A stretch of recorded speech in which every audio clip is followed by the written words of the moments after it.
Hello, എന്തൊക്കെയുണ്ട് വിശേഷം? എല്ലാവരും സുഖമായിരിക്കുന്നു എന്ന് വിചാരിക്കുന്നു. ഇത് നമ്മുടെ 82ാമത്തെ പാർട്ടാണേ. നമുക്കന്ന് സ്റ്റോറിയിലേക്ക് പോയാലോ? കമൻ്റ് ഇടാൻ മറക്കരുത് കേട്ടോ. എന്താ പാർവതി ഒരു മൈൻഡില്ലാതെ പോകുന്നേ? രാത്രി ഭക്ഷണം കഴിക്കാൻ വർണ്ണയെ വിളിക്കാൻ മുറിയിലേക്ക് വന്നതാണ് പാർവതി. ദത്തൻ വർണ്ണയുടെ മുറിയിലേക്ക് പോകുന്നത് പാർത്തി കണ്ടിരുന്നതിനാൽ അവൻ വർണ്ണയ്ക്ക് തലവേദനയാണെന്നും ആരും ശല്യം ചെയ്യണ്ട എന്നും പറഞ്ഞിരുന്നു. അഭിജിത്തിന്റെ ശബ്ദം കേട്ട് പാർവതി ഒന്ന് നിന്നു. എന്താ നിന്റെ ഉദ്ദേശം? നീ എന്തിനാ ഇവിടേക്ക് വന്നേ? പാർവതി ചോദിക്കുന്നതിന് കേട്ട് അഭിജിത്ത് ഒന്ന് ചിരിച്ചു. എൻ്റെ ഉദ്ദേശം എന്താണെങ്കിലും അത് പാർവതിയെ ബാധിക്കുന്ന കാര്യമല്ല. നീ എൻ്റെ വീട്ടിലാണ് നിൽക്കുന്നത്. അതുകൊണ്ട് നീ ചെയ്യുന്ന കാര്യങ്ങൾ എന്നെയും എനിക്ക് വേണ്ടപ്പെട്ടവരെയും ബാധിക്കും. നിന്റെ ഉദ്ദേശങ്ങളൊന്നും ഞാനിവിടെ ഉള്ളപ്പം നടക്കില്ല അഭിജിത്തെ. അങ്ങനെ എന്നെ പേടിപ്പിക്കാതെ എൻ്റെ പാർവതി. എന്നാൽ നീ ഒരു കാര്യം കേട്ടോ, ഈ കുടുംബത്തിൽ നിന്റെ വാക്കിന് ഇനി ആരും വില കൊടുക്കില്ല. പിന്നെ എൻ്റെ ആവശ്യങ്ങൾ ഞാൻ നേടിയെടുത്തിരിക്കും, അതും നിന്റെ മുന്നിൽ വെച്ച്. നിനക്കൊരു ചുക്കും കഴിയില്ല. അത് പറഞ്ഞ അഭിജിത്ത് താഴേക്ക് പോയി. അവൻ്റെ വാക്കുകൾ പാർവതിയിൽ ഒരു ഭയം സൃഷ്ടിച്ചിരുന്നു.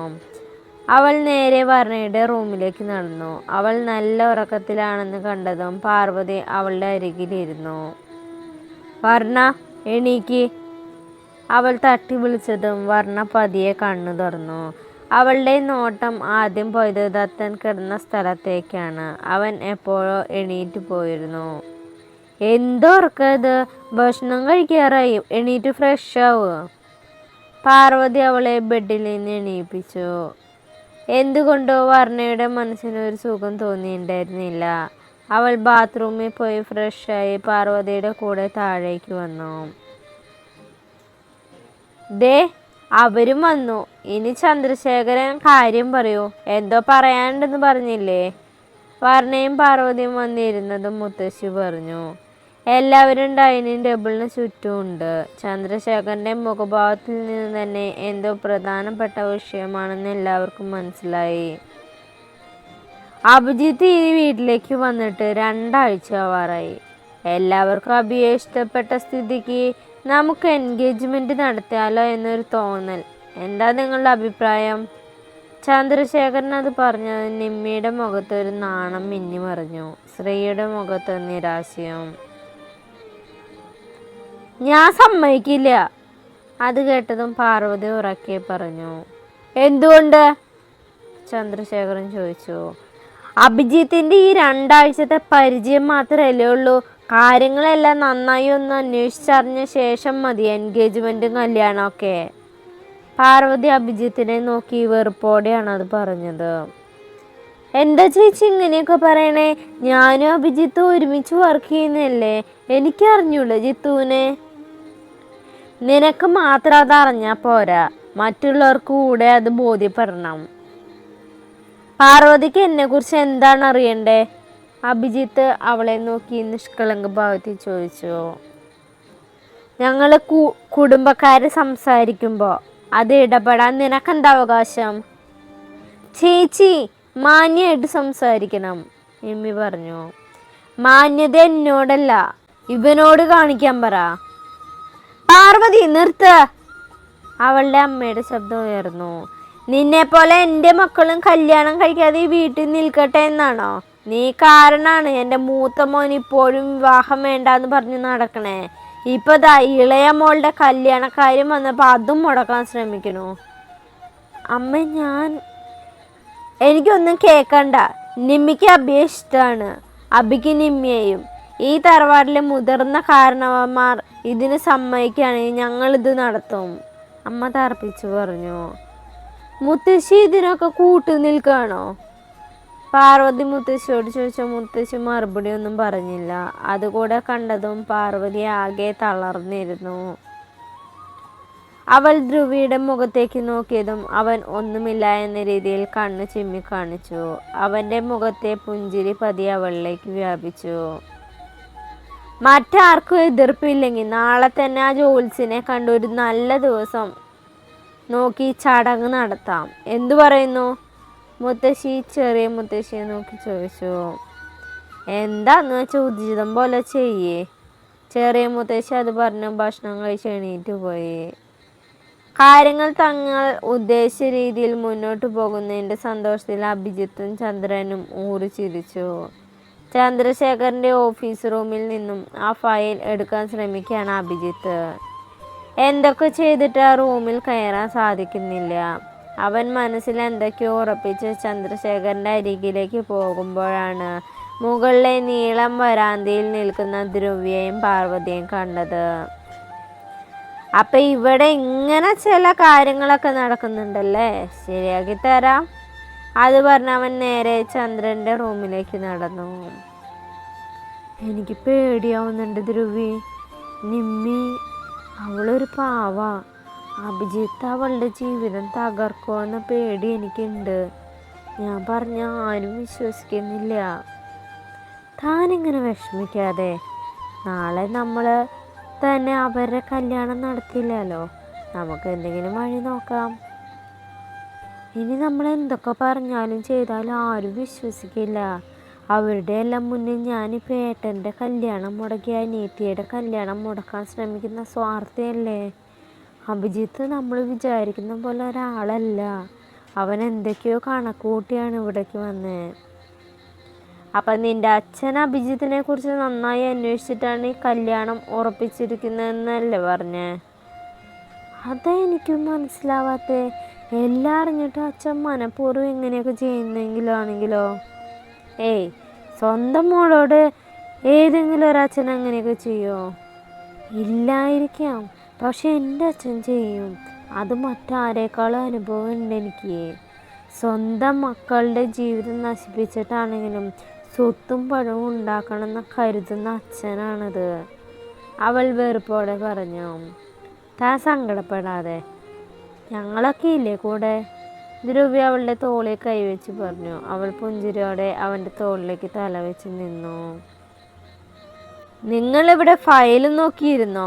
അവിടെ മകളുടെ ലീലാവിലാസങ്ങളൊന്നും അറിയണ്ട. ഈ റൂമിനകത്ത് വാതിലടച്ച് ഇങ്ങനെ ഇരുന്നാൽ മതിയല്ലോ.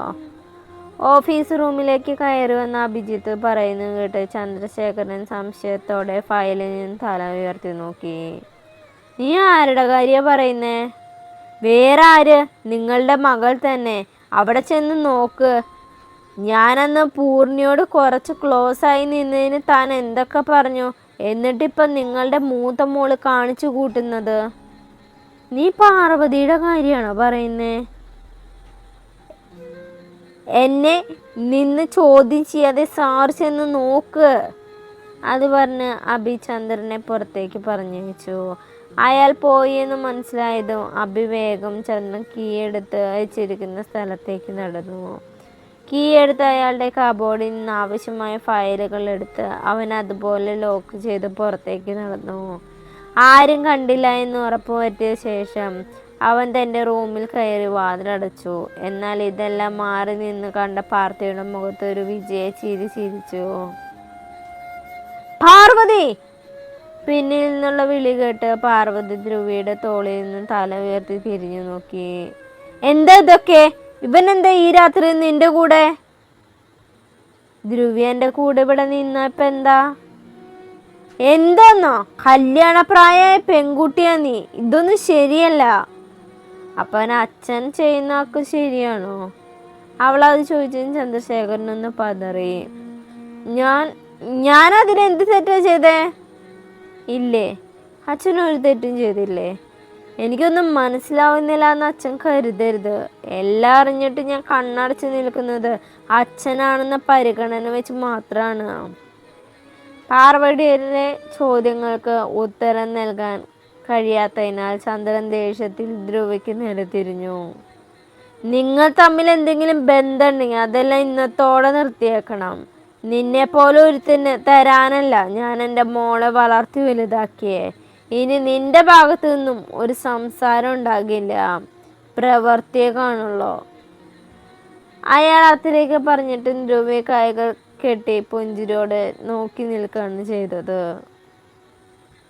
പാർവതി, താൻ പോയി കിടന്നോ? സമയം കുറേയായി. Good night. ധ്രുവി അവളുടെ മുഖം കൈകളിലെടുത്ത് നെറുകയിൽ ഉമ്മ വെച്ചു. എനിക്കും സംസാരിച്ചല്ല, പ്രവർത്തിച്ചു തന്നെ ശീലം. ചന്ദ്രശേഖരനെ നോക്കി ധ്രുവി റൂമിലേക്ക് നടന്നു. പിന്നാലെ പാർവതിയും. ദേവ, അവൻ നമ്മുടെ വലയിൽ വീണു. അപ്പോ ബാക്കി പ്ലാൻ നമ്മൾ പ്ലാൻ ചെയ്ത പോലെയല്ലേ അല്ലേ? എന്ത് പ്ലാനിൻ്റെ കാര്യമാണോ പറയണേ? ഞങ്ങളോട് കൂടെ പറഞ്ഞിരുന്നെങ്കിൽ നന്നായേനെ. റൂമിലേക്ക് വന്ന ധ്രുവിയും ശ്രീയും ചിരിയോടെ ചോദിച്ചു. വേറൊന്നല്ല, നാളെ ഒരു ട്രിപ്പ് പോയാലെന്നൊരു പ്ലാൻ. ബെഡിൽ എണീറ്റിരുന്നുകൊണ്ട് ദത്തം പറഞ്ഞു. അത് പൊളിക്കും. എങ്ങോട്ടാ ദേവാ? ധ്രുവി പറഞ്ഞു. അതൊക്കെ സർപ്രൈസാണ്. നമ്മൾ നാളെ 4 പേരും കൂടെ രാവിലെ ഇവിടെ നിന്ന് ഇറങ്ങുന്നു. എൻ്റെ പൊന്നു മക്കള് ഇപ്പം എത്രയൊക്കെ അറിഞ്ഞാൽ മതി കേട്ടോ, ദത്തം പറഞ്ഞു. നാളെ തന്നെ വേണോ? മറ്റൊരു ദിവസം പോരെ? ശ്രീ ചോദിച്ചു. അതെന്തിനാ മറ്റൊരു ദിവസം? നാളെ പോകണം. ധ്രുവി അത് പറഞ്ഞു ബെഡിലേക്ക് കിടന്നു. നീ എന്താ ഇന്ന് ഇവിടെയാണ് കിടക്കണേ? പാർത്തി ധ്രുവിയോട് ചോദിച്ചു. അപ്പം മാത്രമല്ല, ഞങ്ങളും ദത്തനും ശ്രീയും കൂടെ കിടന്നതും പാർത്തി ചെന്ന് വാതിലടച്ച് ലൈറ്റ് ഓഫ് ചെയ്ത് അവരോടൊപ്പം കിടന്നു. രാത്രി ധ്രുവിക്ക് ഹോസ്പിറ്റലിൽ നിന്നൊരു കോള് വന്നത് അവൻ പോയി. പിറ്റേന്ന് അവന് വരാൻ കഴിയാത്തതിനാൽ ട്രിപ്പ് മാറ്റി വയ്ക്കാമെന്ന് പറഞ്ഞെങ്കിലും ധ്രുവി അതിന് സമ്മതിച്ചില്ല. മാത്രമല്ല, മറ്റൊരു കാര്യം കൂടെ ഉള്ളതിനാൽ ദത്തനും പാർത്തിയും പോകാൻ തന്നെ ഉറപ്പിച്ചിരുന്നു. ശ്രീ വരുന്നില്ല എന്ന് പറഞ്ഞെങ്കിലും അവർ അതിന് സമ്മതിക്കാതെ കൂടെ കൊണ്ടുപോയി. വെളുപ്പിന് തന്നെ 3 പേര് ഉറങ്ങി. അവർ വീട്ടിൽ നിന്ന് പോയി എന്നറിഞ്ഞ അബി ചില കുടില ചിത്രങ്ങൾ പ്ലാൻ ചെയ്തിരുന്നു. രാവിലെ പാർവതിക്ക് വയ്യാത്ത കാരണം ഓഫീസിൽ പോകാൻ റെഡിയായെങ്കിലും പോയില്ല. പീരീഡ്സ് ആയതിനാൽ അവൾക്ക് കടുത്ത വയറുവേദന ഉണ്ടാവാറുണ്ട്. ഭദ്രൻ, ശീലവും ദർശനയും രാവിലെ ക്ലാസ്സിൽ പോയി. രാഗും ദത്തൻ്റെ പപ്പയും ഓഫീസിൽ പോയി. ഉച്ചവരെ വർണ്ണ അമ്മയുടെയും ചെറിയമ്മയുടെയും പിന്നാലെ നടന്നു. ഇടയ്ക്ക് അബി ഓരോന്ന് പറഞ്ഞ് വർണ്ണയെ ഭീഷണിപ്പെടുത്താൻ ശ്രമിച്ചുവെങ്കിലും അവൾ കേട്ട ഭാവം നടിച്ചില്ല. അമ്മ വർണ്ണയോട് നല്ല സ്നേഹം കാണിക്കുന്നതിനാൽ മാലതിക്ക് ചെറിയ ദേഷ്യമുണ്ടായിരുന്നു. പാർവതിക്ക് വയ്യാത്തതുകൊണ്ട് വർണ്ണ ഇടയ്ക്കിടയ്ക്ക് അവളുടെ റൂമിലേക്കും പോയി നോക്കുമായിരുന്നു. ഉച്ചയ്ക്ക് ശേഷം മുത്തശ്ശിയും ചെറിയമ്മയും അമ്മയും മാലതിയും ചന്ദ്രശേഖരനും കൂടെ എൻഗേജ്മെൻറ്റ് ഡേറ്റ് ഫിക്സ് ചെയ്യാനായി ജോത്സ്യനെ കാണാൻ പോയിരിക്കുകയാണ്. അവർ പോയി കഴിഞ്ഞ പിന്നാലെ ചെറിയ മുത്തശ്ശിയെ വീട്ടിലേക്ക് അയക്കാനായി അബിയും നിമ്മിയും ഇറങ്ങി. അവർ പോയതും വർണ്ണ പാർവതിയുടെ റൂമിലേക്ക് നടന്നു. അവൾ ഉറക്കത്തിലാണെന്ന് മനസ്സിലായതും വർണ്ണ താഴെ വന്ന് ടിവിക്ക് മുന്നിലിരുന്നു. ദത്തനെ 2 തവണ വിളിച്ചെങ്കിലും ഫോൺ എടുക്കുന്നില്ല. മുത്തശ്ശിയും മറ്റുള്ളവരും ജോത്സ്യൻ്റെ അരികിലേക്ക് പോകാൻ പെട്ടെന്നാണ് തീരുമാനിച്ചത്. അതുകൊണ്ട് ദത്തൻ അറിഞ്ഞിരുന്നില്ല.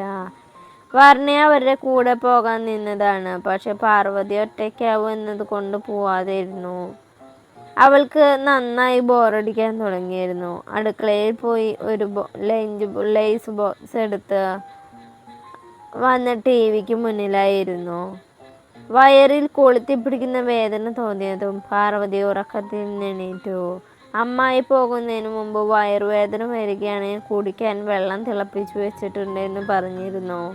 പക്ഷെ അത് അടുക്കളയിലാണ്. പാർവതി ഫോൺ എടുത്ത് വർണ്ണയെ വിളിച്ചുവെങ്കിലും ഫോൺ എടുക്കുന്നില്ല. അവൾ എങ്ങനെയൊക്കെയോ ബെഡിൽ നിന്ന് എണീറ്റ് താഴെ നടന്നു. ഹാളിൽ അവളെ കാണാനില്ല. ഉമ്മറത്തെ മെയിൻ ഡോർ ലോക്കാണ്. അതുകൊണ്ട് വർണ്ണ റൂമിലായിരിക്കുമെന്ന് കരുതി പാർവതി അടുക്കളയിലേക്ക് നടന്നു. തിളപ്പിച്ചു വെച്ചിരിക്കുന്ന വെള്ളം കുടിച്ചതും വയറുവേദനയ്ക്ക് ഒരാശ്വാസം തോന്നി. അവൾ സ്റ്റെയർ കയറി വർണ്ണയുടെ റൂമിലേക്ക് നടന്നു. വർണ്ണ, വർണ്ണ! പാർവതി ഡോറിൽ തട്ടി വിളിച്ചു. എങ്കിലും മറുപടിയൊന്നുമില്ല. വീണ്ടും വിളിച്ചിട്ടും കേൾക്കാത്തതുകൊണ്ട് അവൾ ഉറങ്ങുമായിരിക്കുമെന്ന് കരുതി പാർവതി തൻ്റെ റൂമിലേക്ക് തിരിച്ചു നടന്നു. അവൾ ഡോറ് ലോക്ക് ചെയ്ത് കിടന്നുറങ്ങാറില്ലല്ലോ. ഇനി ഉറങ്ങുകയാണെങ്കിൽ തന്നെ അടുത്ത് കുട്ടിയെ പോലെ ഫോണും ഉണ്ടാവും. ഞാൻ വിളിച്ചാൽ അപ്പോൾ ഉണരേണ്ടതാണല്ലോ. റൂമിലേക്ക് വന്ന പാർവതി തിരികെ വർണ്ണയുടെ റൂമിനടുത്തേക്ക് നടന്നതും അവിടെ നിന്ന് വർണ്ണയുടെ വിളി കേട്ടത് ഒരുമിച്ചാണ്. ചേച്ചി! തൻ്റെ വായിൽ അമർത്തി പിടിച്ചിരിക്കുന്ന അഭിജിത്തിന്റെ കൈകൾ എങ്ങനെയൊക്കെ വലിച്ചു മാറ്റി വർണ്ണ ഉറക്കെ വിളിച്ചു. വർണ്ണ, വാതിൽ തുറക്ക് മോളെ, എന്താ പറ്റിയേ? പാർവതി ഡോറി തട്ടി വിളിച്ചു. അവൾക്ക് വല്ലാത്ത പേടി തോന്നി. ചേച്ചി, ഇയാള് ദത്തനെ വിളിക്കി! വർണ്ണ ഉറക്കെ അലറി പറഞ്ഞു. പാർവതി തൻ്റെ റൂമിലേക്ക് ഓടി. എത്ര തിരഞ്ഞിട്ട് ഫോൺ കാണാനില്ല. ഫോൺ ബെഡിൽ വെച്ചാണ് താഴേക്ക് വന്നത്. പക്ഷെ ഇപ്പം അത് കാണാനില്ല. നിറഞ്ഞൊഴുകിയ കണ്ണീർ തുടച്ചുകൊണ്ട് അവൾ വർണ്ണയുടെ അരികിലേക്ക് ഓടി. എന്താ പാർവതി, ഫോണ് കിട്ടിയില്ലേ? എങ്ങനെ കിട്ടാനാ? അതെന്റെ കയ്യിലല്ലേ? റൂമിൽ നിന്നും അഭിജിത്തിന്റെ ശബ്ദം കേട്ടതും പാർവതിയുടെ നെഞ്ചെടുപ്പ് വർദ്ധിച്ചു.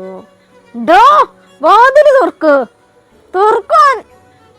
പാർവതി വീണ്ടും വാതിൽ തട്ടി വിളിച്ചു. ശേഷം താഴേക്ക് ഓടി. മെയിൻ ഡോർ തുറക്കാൻ പല ശ്രമിച്ചുവെങ്കിലും കഴിയുന്നില്ല. ഡോറിന്റെ കീ സാധാരണ ഡോർ ഹാൻഡിൽ തന്നെയാണ് വയ്ക്കാറുള്ളത്. അതിപ്പോൾ കാണാത്ത സ്ഥിതിക്ക് അഭിജിത്തെ എടുത്തു മാറ്റിയതാണ്. ബാക്ക് ഡോറും ലോക്കാണ്. എന്ത് ചെയ്യണമെന്നറിയാതെ അവൾ വീണ്ടും വർണ്ണയുടെ അടുത്തേക്ക് ഓടി. അഭിജിത്തെ, അവളെ വിട്ടേക്ക് പ്ലീസ്, ഞാൻ നിന്റെ കാല് പിടിക്കാം. അതിനു വേണ്ടിയല്ലല്ലോ ഞാൻ ഇത്രയും കാലം കാത്തിരുന്നേ. തൻ്റെ കയ്യിൽ കിടന്ന് കുതിർന്ന വർണ്ണയുടെ മേലുള്ള പിടി മുറുക്കിക്കൊണ്ട് അഭിജിത്ത് പറഞ്ഞു. വർണ്ണ അവൻ്റെ കാലിൽ ആഞ്ഞു ചവിട്ടിയതും പെട്ടെന്നായതുകൊണ്ട് അവൻ പിന്നിലേക്ക് വീഴ്ചുപോയി. ആ സമയം അഭിജിത്തിൻ്റെ കയ്യിലെ പിടിവിട്ട് വർണ്ണ ഡോറിനരികിലേക്ക് ഓടി. ഡോറിൻ്റെ ലോക്ക് തുറക്കുന്നതിന് മുന്നേ അഭിജിത്ത് പിന്നിൽ നിന്ന് അവളുടെ വയറിലൂടെ ചുറ്റിപ്പിടിച്ച് തന്നിലേക്ക് ചേർത്തിരുന്നു. വിടണ പട്ടി എന്നെ, ഇതെങ്ങാനും തത്താനറിഞ്ഞ നിന്നെ കൊന്നു തള്ളും, വർണ്ണ ചീറി. അതേസമയം അഭിജിത്ത് ഉറക്കെ ചിരിച്ചു.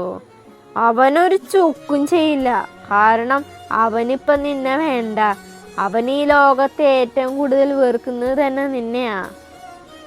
അത് നിന്റെ വ്യാമോഹ അഭിജിത്തെ. ദത്തൻ ഈ വർണ്ണ കഴിഞ്ഞ ഈ ലോകത്ത് മറ്റാരും ഉള്ളൂ. എനിക്ക് എന്തെങ്കിലും സംഭവിച്ചാൽ പിന്നെ നീ ജീവിച്ചിരുന്നിട്ട് കാര്യമില്ല. അത് കേട്ട് അഭിജിത്ത് വീണ്ടും ഉറക്കി ചിരിച്ചു. നീ വെറുതെ ചിരിച്ച് തള്ളണ്ട അഭിജിത്തെ. ഇപ്പൊ ദേവേട്ടനും വർണ്ണയും തമ്മിൽ ചെറിയ പിണക്കത്തിലാണെങ്കിലും ദേവേണ്ട ജീവനാ വർണ്ണ. ചെറിയ കുട്ടിയെ പോലെ ഏട്ടൻ അവളെ കൊണ്ടു നടക്കണേ. അവളെ നീ ഉപദ്രവിച്ച നിന്റെ അന്ത്യം ദേവേണ്ട കൈ കൊണ്ടായിരിക്കും. പാർവതി പറഞ്ഞു കേട്ടത് അഭിജിത്തിന്റെ ഉള്ളിലെ പക ആളിക്കത്തി. അങ്ങനെയാണോ? എന്നാ ദത്തൻ്റെ കുഞ്ഞിനെ ഞാനൊന്ന് താലോലിച്ചു നോക്കട്ടെ. അത് പറഞ്ഞ അഭിജിത്ത് അവളുടെ കഴുത്തിലേക്ക് മുഖം ചേർത്തു. അഭിജിത്തിന്റെ കയ്യിൽ നിന്നും കുതിരി മാറാൻ വർണ്ണ ശ്രമിക്കുന്നുണ്ടെങ്കിലും അവൻ അവളുടെ ഇടുപ്പിലൂടെ കൈ ചേർത്ത് തന്നിലേക്ക് അടുപ്പിച്ചു. അവൻ്റെ മുഖം വർണ്ണയുടെ കഴുത്തിലൂടെ അലഞ്ഞു നടന്നു. വർണ്ണ കുതിറിക്കൊണ്ട് പിന്നിലേക്ക് നീങ്ങി. അവൾ ഡ്രസ്സിംഗ് ടേബിളിൽ തട്ടി നിന്നു. ഒപ്പം അഭിജിത്തിന്റെ കൈകൾ അവളുടെ ഇടുപ്പിൽ മുറുകിക്കൊണ്ടിരുന്നു. വർണ്ണയുടെ കൈകൾ ഡ്രസ്സിംഗ് ടേബിളിൽ പരതി. ഒരു പെർഫ്യൂം ബോട്ടിലാണ് അവളുടെ കയ്യിൽ കിട്ടിയത്. വിടടാ പൊട്ടി! വർണ്ണ അവനെ പിന്നിലേക്ക് തള്ളി അവൻ്റെ കണ്ണിലേക്ക് ആ സ്പ്രേ എടുത്തടിച്ചു. ലിക്വിഡ് കണ്ണിലായതും അഭിജിത്ത് അവളുടെ മേലുള്ള പിടിവിട്ടു. ആ സമയം കൊണ്ട് വർണ്ണ ഡോറിൻ്റെ ലോക്ക് ഓപ്പൺ ചെയ്ത് പുറത്തേക്ക് കടന്നു. ഡോറിന് പുറത്തു നിന്ന് പാർവതി ഓടിച്ചെന്ന് വർണ്ണയെ കെട്ടിപ്പിടിച്ചു. പാർവതി കരഞ്ഞുകൊണ്ട് അവളെ ചേർത്ത് പിടിച്ചു. അവർ ഇരുവരും വല്ലാതെ പേടിച്ചിരുന്നു. അഭിജിത്ത് റൂമിൽ നിന്നും പുറത്തേക്ക് വന്നതും അവൻ്റെ മുഖത്തെ ദേഷ്യഭാവം കണ്ട് പാർവതിയും വർണ്ണയും ഞെട്ടിവിറച്ചു. വർണ്ണ വാ! പാർവതി അവളുടെ കൈ പിടിച്ച് താഴേക്ക് ഓടി. താഴെയുള്ള റൂമിലേക്ക് അവർ ഓടിക്കയറാനാണ് നോക്കിയെങ്കിൽ അതെല്ലാം ലോക്കാണ്. വെറുതെ രണ്ടുപേരും കൂടെ ഓടി തളരണ്ട. എൻ്റെ അനുവാദം ഇല്ലാതെ നിങ്ങൾക്ക് ഈ വീട് വിട്ട് പുറത്തു പോകാൻ കഴിയില്ല. റൂമുകളടക്കം എല്ലാം ലോക്കാണ്. കയ്യിൽ താക്കോൽ കൂട്ടം വിരലിൽ കറക്കിക്കൊണ്ട് അഭിജിത്ത് സ്റ്റെയർ ഇറങ്ങി വന്നു. പാർവതി വർണ്ണയുടെ കൈ പിടിച്ച് മെയിൻ ഡോറിന് അരികിലേക്ക് ഓടി. പലതവണ ഡോറിൽ പിടിച്ചു വലിച്ച് തുറക്കാൻ നോക്കിയെങ്കിലും പറ്റുന്നില്ല. ഞാൻ പറഞ്ഞില്ലേ പാർവതി, പിന്നെ എന്തിനാ വെറുതെ എനർജി കളയണേ? അഭിജിത്ത് അവരുടെ അടുത്തേക്ക് നടന്നു വന്നു. നിനക്ക് എന്താ വേണ്ടേ അഭിജിത്ത്? ഇങ്ങനെയൊക്കെ ചെയ്യുന്നതുകൊണ്ട് നിനക്ക് എന്ത് പ്രയോജനമുള്ളേ? പാർവതി ചോദിച്ചു. അത് നിനക്ക് ഇനിയും മനസ്സിലായില്ലേ പാർവതി? എനിക്ക് വേണ്ടത് ദേ ഇവളെയാ, വർണ്ണയെ. കുറെ കാലം ഞാൻ മോഹിച്ച് നടന്നേനെ. പെട്ടെന്ന് ഒരു ദിവസം ഒരുത്തൻ വന്ന് സ്വന്താക്കിയ എനിക്കത് സമ്മതിച്ചു കൊടുക്കാൻ പറ്റുമോ? വേണ്ട അഭിജിത്തെ, താൻ വെറുതെ ഒരു പ്രാന്ത് പറയാതെ ഇതല്ല ഇപ്പൊ ഇവിടെ വെച്ച് അവസാനിപ്പിക്കുന്ന നല്ലത്. ഞങ്ങളായി ഇതൊന്നും ആരോടും പറയില്ല. പറഞ്ഞേ തൻ്റെ പിന്നിലേക്ക് നിർത്തിക്കൊണ്ട് പാർവതി പറഞ്ഞു. അവസാനിപ്പിക്കോ? അതിനാണോ ഞാൻ ഇത്രയും കഷ്ടപ്പെട്ടെ? വർണ്ണ, നിനക്ക് ഞാനൊരു ചാൻസ് കൂടെ തരാം. നീ എൻ്റെ കൂടെ വാ. നിന്നെ ഞാൻ രാജകുമാരിയെ പോലെ നോക്കും. അതിനുള്ള പണം എന്താ ഇവളുടെ അച്ഛനായി തന്നെ തരും. വാ വർണ്ണ, നീ എൻ്റെ കൂടെ വാ. അഭിജിത്ത് കൈ നീട്ടി വർണ്ണയുടെ അരികിലേക്ക് വന്നു. വർണ്ണ പേടിച്ച് പാർവതിയെ കെട്ടിപ്പിടിച്ച് കണ്ണുകൾ അടച്ചു നിന്നു. അഭിജിത്ത് അരികിലേക്ക് വരുന്നതിനനുസരിച്ച് പാർവതി വർണ്ണയും ചേർത്ത് പിടിച്ച് തന്നിലേക്ക് നടന്നു. അവസാനം അവർ ഡോറിൽ തട്ടി നിന്നു. വേണ്ട അഭിജിത്ത്, പ്ലീസ്, ഞാൻ കാല് പിടിക്കാം. പാർവതി പേടിയോടെ താഴേക്ക് ഊർന്നിരുന്നു പോയി. അപ്പോഴവളുടെ കൈകൾ വർണ്ണയെ ചേർത്ത് പിടിച്ചിരുന്നു. പെട്ടെന്ന് കോണിമ്പല്ലിന്റെ ശബ്ദം കേട്ടെന്ന് 3 പേര് ഞെട്ടി. ഇനി നീ എന്ത് ചെയ്യടാ? നിന്റെ താനി നിറയിന്ന് പുറത്തു വരും, പാർവതി അഹങ്കാരത്തോടെ പറഞ്ഞു. ഇവിടെ എന്താ ആരുമില്ലേ? വാതില് തുറക്ക്. ശീലുവിന്റെ ശബ്ദം കേട്ടത് അബിയുടെ മുഖത്ത് ക്രൂരമായി ചിരി തെളിഞ്ഞു. നിങ്ങളുടെ അനീതി കുട്ടികളാ, പാവങ്ങള്, അറിയാതെ എൻ്റെ കയ്യിൽ വന്ന് പെട്ടു. നിങ്ങളുടെ മുന്നിൽ വെച്ച് അവരെ ഉപദ്രവിക്കുക എന്നൊക്കെ പറയുമ്പോ അഭിജിത്ത് പറഞ്ഞു. പാർവതിയുടെ മുഖം മാറി. അതെ, ശീലവും ഭദ്രനും വിചാരിച്ച ഒന്നും നടക്കില്ല എന്ന് മാത്രമല്ല, അവർ കൂടെ ഇതിനേക്ക് വന്നാൽ അഭിജിത്ത് എന്തു ചെയ്യാനും മടിക്കില്ല, പാർവതി മനസ്സിൽ കരുതി. എന്നാൽ പുറത്ത് കാറുകൾ വന്നു നിൽക്കുന്ന ശബ്ദം കേട്ടത് അഭിജിത്തിന്റെ ചിരി മാഞ്ഞു. അവൻ കയ്യിലുള്ള മെയിൻ ഡോറിന്റെ കീ അടങ്ങുന്ന താക്കോൽ അവരുടെ മുന്നിലേക്ക് ഇട്ടു. ശേഷം കയ്യിലുള്ള ബാക്ക് ഡോറിന്റെ കീയുമായി അടുക്കളയിലേക്ക് നടന്നു. കിച്ചൺ ഡോർ തുറന്ന് പുറത്തിറങ്ങിയ അഭിജിത്ത് പറമ്പ് വഴി റോഡിലേക്ക് കയറി. ഒരു ഇടവഴിയിലായി ഒതുക്കിയിട്ടിരിക്കുന്ന കാർ എടുത്ത് അവൻ ഗേറ്റ് വഴി തറവാട്ടുമുറ്റത്തെത്തി. കാറ് ലോക്ക് ചെയ്ത് അവൻ ഒന്നും സംഭവിക്കാത്ത മട്ടിൽ അകത്തേക്ക് കയറി വന്നു. ഹാളിന്റെ ഒരു ഭാഗത്തായി പേടിച്ചിരിക്കുന്ന വർണ്ണയും അവളെ ചേർത്ത് പിടിച്ച് കരയുന്ന പാർവതിയും. എന്തുണ്ടായേ? അഭിജിത്ത് ഒന്നും അറിയാത്ത പോലെ അവരുടെ അടുത്തേക്ക് വന്നു. അറിയില്ല അഭിയേട്ടാ, ഞങ്ങള് ക്ലാസ് കഴിഞ്ഞ് കുറെ നേരം ഡോറി തട്ടി വിളിച്ചിട്ട് ആരും വാതിൽ തുറക്കണില്ല. ശേഷം ഇവര് വന്നു. കുറെ വിളിച്ചപ്പോഴാണ് പാർവതി ചേച്ചി വന്നിട്ട് വാതിൽ തുറന്നേ. അപ്പൊ തുടങ്ങിയ കരച്ചിലാണ്. എന്താന്ന് ചോദിച്ചിട്ട് മിണ്ടുന്നില്ല, ഭദ്ര പറഞ്ഞു. അല്ല, നിമ്മി എവിടെ? ആലതി ചോദിച്ചു. നിമ്മി ചെറിയ മുത്തശ്ശിയുടെ വീട്ടിലുണ്ട്. ഞാനൊരു ഇമ്പോർട്ടൻ്റ് കോള് വന്നപ്പോൾ പുറത്തു പോകേണ്ട കാര്യം ഉണ്ടായിരുന്നു. ഞാൻ വരാൻ ലേറ്റ് ആവുമെന്ന് കരുതി പൂർണിയോട് ഒരു ഓട്ടോ വിളിച്ച് വരാൻ പറഞ്ഞിരുന്നു. അവളെത്തിയില്ലേ? ഇല്ല, ചിലപ്പോൾ മുത്തശ്ശി വിട്ട് കാണില്ല, അതായിരിക്കും. എന്നാലും വിളിക്ക് ഇത് എന്തു പറ്റി? മാലതി ഒന്നും മനസ്സിലാവാതെ ചോദിച്ചു. വലിയ വീട്ടിൽ ഇവർ 2 പേരും ഒറ്റയ്ക്കായിരുന്നില്ലേ? പേടിച്ച് കാണും, അതാ. ആൻറ്റി, അവരെ കൊണ്ടുപോയി റൂമിലാക്ക്. അഭി പറയുന്നു കേട്ടതും പാർവതി കരച്ചിൽ നിർത്തി അവനെ മുഖമുയർത്തി നോക്കി. ഓരെ കാണിക്കാനോടാ നിന്റെ ഈ അഭിനയം? നീ കാരണല്ലേ എങ്ങനെയൊക്കെ? പാർവതി കാറ്റുപോലെ പാഞ്ഞു വന്ന് അഭിയുടെ കോളറിൽ പിടിച്ചു കുലുക്കുകയും. എന്താ പാർവതി പറയണേ? ഞാൻ എന്ത് ചെയ്തു? ഞാനിപ്പോ വന്നല്ലേ ഉള്ളൂ. പാർവതിയുടെ പിടി അഴിച്ചുകൊണ്ട് അഭി നിഷ്കളങ്കമായി പറഞ്ഞു. നീയല്ലേ ആരുമില്ലാത്ത സമയത്ത് ഇവിടത്തേക്ക് കയറി വന്നതും വർണ്ണയെ ഉപദ്രവിക്കാൻ ശ്രമിച്ചതും? വർണ്ണ ഇങ്ങനെയാവാൻ കാരണം നീയാ. താഴെ തറയിൽ പേടിയോടെ ഇരിക്കുന്ന വർണ്ണയെ ചൂണ്ടിക്കൊണ്ട് പാർവതി പറഞ്ഞു. പാർവതി അനാവശ്യം പറയരുത്. തനിക്ക് എന്നോട് ആദ്യം മുതലേ വിരോധമുണ്ടെന്ന് എനിക്കറിയാം എന്ന് കരുതി ചെയ്യാത്ത കുറ്റത്തിന് വെറുതെ പഴി ചാരരുത്. കൊള്ളം പറയുന്നോടാ, എന്തിനാടാ നീ അഭിനയിക്കണേ? നിന്റെ അഭിനയം ഇവിടെ ആരും വിശ്വസിക്കില്ല. പാർവതി നിർത്ത്. ഞങ്ങളെ കണ്ടിട്ട് നിനക്ക് പൊട്ടന്മാരെ പോലെ തോന്നുന്നുണ്ടോ? ഇവിടെ അഭിനയിക്കുന്നത് നീയാ. സ്വന്തം കല്യാണം നടക്കാതെ അനിയത്തിയുടെ കല്യാണം നടക്കുന്നതിനുള്ള കോംപ്ലക്സ്.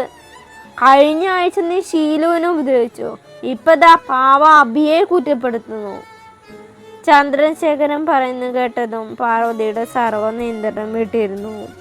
തനിക്ക് നാണല്ലോടോ? ഇവനെ പോലെ ഒരുത്തൻ്റെ കൂടെ നിന്ന് സ്വന്തം കുടുംബത്തെ ചതിക്കാൻ പോയി ചത്തൂടെ നിനക്ക്? പാർവതി! മാലതി ദേഷ്യത്തിൽ അവളെ തല്ലാനായി കൈ ഉയർത്തിയതും മറ്റൊരു കൈ അതിനെ തടഞ്ഞു. ധ്രുവി! പാർവതി അവൻ്റെ നെഞ്ചിലേക്ക് മുഖം ചേർത്ത് കരഞ്ഞു. എന്താ പാർവതി, എന്താ പറ്റിയേ? ഹോസ്പിറ്റലിൽ നിന്ന് വീട്ടിലേക്ക് ധ്രുവി എത്തുമ്പോഴാണ് നിമ്മി വീട്ടിലേക്ക് പോകാൻ ഇറങ്ങുന്നത്. അവളുടെ സംസാരത്തിൽ നിന്നും പാർവതിക്ക് വയ്യാന്നറിഞ്ഞു. അതുകൊണ്ട് അവളെ കൊണ്ടുപോയി ആക്കാമെന്ന രീതിയിൽ പാർവതിയെ കാണാമെന്ന് കരുതിയാണ് ധ്രുവി വന്നത്. അപ്പോഴാണ് പാർവതി ചന്ദ്രശേഖരനോട് ചൂടാവുന്നു മാലതി അടിക്കാൻ ഓങ്ങുന്നു എല്ലാം കണ്ടത്. പാർവതി, എന്തുണ്ടായി ഇവിടെ?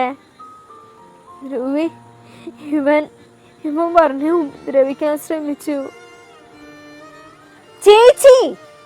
നിമ്മിയുടെ ശബ്ദം അവിടെ ആകെ പ്രതിധ്വനിച്ചു. ജിത്തുവിനെ കുറിച്ച് ഒരു വാക്ക് തെറ്റായി മിണ്ടിപ്പോരുത്. ഇവർ ചതിയനാ നിമ്മി. ഇവർ നിന്നെയും ചതിക്കുക. നിർത്തു പാർവതി, എന്തിനാ കള്ളം പറയണേ? അഭിജിത്ത് പറഞ്ഞു. ഞാൻ പറയുന്ന എല്ലാവരും വിശ്വസിക്കാത്ത വർണ്ണയോട് ചോദിച്ചു നോക്ക്. പറഞ്ഞ നിന്നെ ആരോ ഉപദ്രവിക്കാൻ ശ്രമിച്ചേ? പാർവതിയും ഭ്രാന്തമായ ഒരു അവസ്ഥയിലാണ് എത്തിയിരുന്നത്.